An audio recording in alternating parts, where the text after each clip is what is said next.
नमस्कार, एक बार फिर से आप सभी का स्वागत है। इस वीडियो के माध्यम से मैं दिल्ली हाई कोर्ट का एक जजमेंट आप लोगों के साथ शेयर करूंगी, जिसमें पति को क्रूरता के आधार पर तलाक मिल गया। पतियों के हक में जजमेंट जो हैं वो बहुत कम ही आते हैं। ज्यादातर मामले जो हैं वो पत्नियों के फेवर में ही होते हैं और पत्नियों को अपने हक अधिकारों का उपयोग करने के लिए बहुत ही आसानी से रास्ता मिल जाता है। पति लोग अपने हक अधिकारों की गुहार लगाते रहते हैं, फिर भी उनके हक में फैसला नहीं हो पाता। लेकिन जब भी कोई जजमेंट पतियों के हक में हो जाता है या पति को कहीं से भी राहत मिलती है तो वो बहुत ही ऐतिहासिक जजमेंट हो जाता है। ये जजमेंट भी कुछ इस तरह से ही है जिसमें पति को क्रूरता के आधार पर तलाक मिल गया।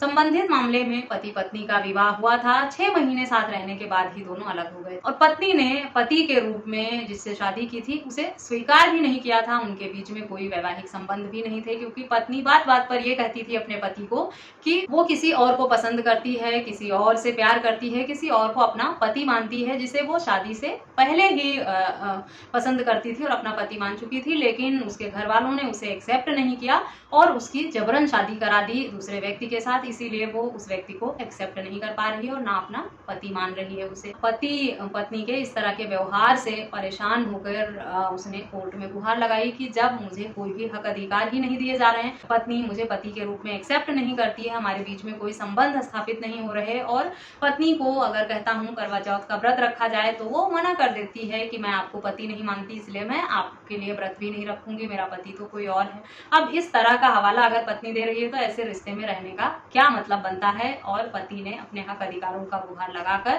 कोर्ट का दरवाजा खटखटाया कि मुझे इस रिश्ते से राहत दी जाए और क्रूरता के आधार पर तलाक दिया जाए, क्योंकि पत्नी का इस तरह का व्यवहार जो है वो मुझे बहुत मानसिक प्रताड़ना दे रहा है। कोर्ट ने भी इस बात को माना कि पत्नी का इस तरह का रवैया जो है और इस तरह की तीखी टिप्पणी बार बार की किसी और को पति मानती है, जबरन शादी करा दी गई थी, ये सब पति के लिए मानसिक क्रूरता के स्रोत माने जा सकते हैं। पत्नी के इस तरह के व्यवहार से पति को बहुत ही मानसिक पीड़ा और दर्द से गुजरना पड़ा है और वो इस तरह के रवैये की वजह से तलाक का हकदार हो गया है। पति ने यह भी हवाला दिया था कि उसकी पत्नी ने 2 बार अपनी आत्महत्या करने की धमकी भी दी है।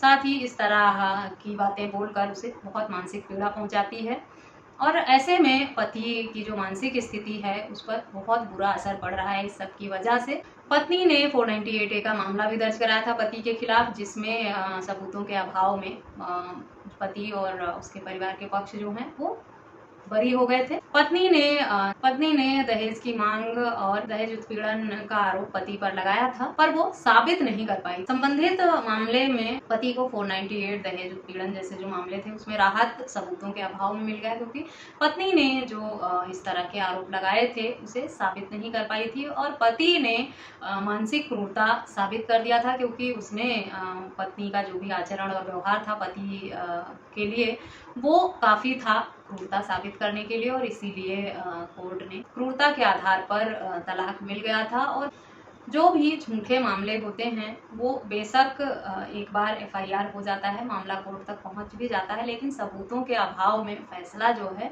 वो पति के हक में ही होता है। अगर पति की तरफ से थोड़ा सा एफर्ट लगाया जाता है तो उसे जीत जरूर हासिल होती है झूठे मामलों में। ये जजमेंट बहुत बड़ा एग्जाम्पल है जिसमें पत्नी ने पति के साथ इस तरह से मानसिक क्रूरता की थी, जिसके आधार पर पति को तलाक मिल गया और पत्नी ने जो भी झूठे आरोप लगाकर मामले दर्ज कराए थे वो उसे साबित करने में असमर्थ रही, इसीलिए उसके हक में फैसला नहीं हुआ।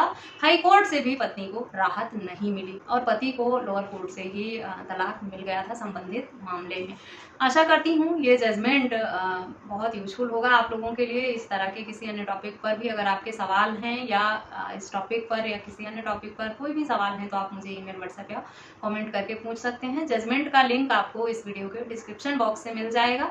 इस वीडियो में बस इतना ही, मिलते हैं नेक्स्ट वीडियो में। तब तक के लिए थैंक यू एंड बाय।